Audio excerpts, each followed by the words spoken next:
Hiring and retention go together like peanut butter and jelly, chicken nuggets and dipping sauce, hamburgers and french fries. Man, I'm kind of hungry right now.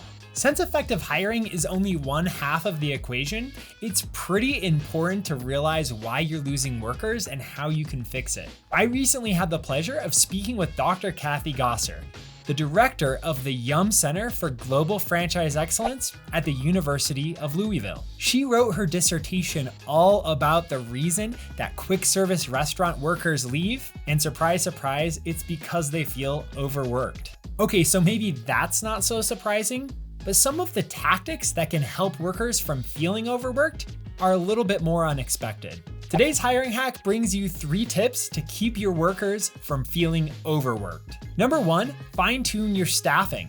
Making sure you have the right number of workers for each shift can be surprisingly tricky. Demand obviously varies by time of day of the week, and season of the year. And there can be local factors like a big event taking place near your restaurant that can add additional pressure on your existing staff. The lesson here is to always be ready to adjust the number of people working in each shift, either up or down, and then keep an eye out so you can roll with the punches in the future. Tip number 2, focus on culture.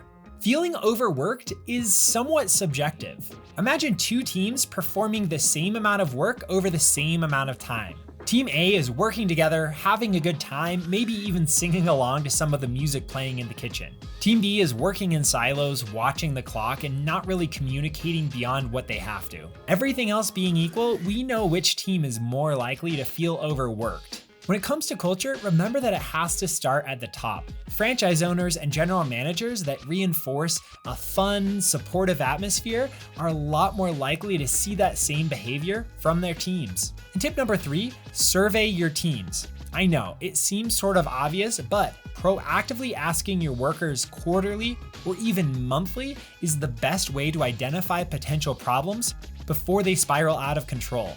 And we recommend automating these regular team surveys because otherwise you risk those getting deprioritized in favor of more pressing tasks. And there you have it, 3 tips to keep your team members from feeling overworked and increase retention along the way. If I missed any, leave them in the comments. Thanks for watching.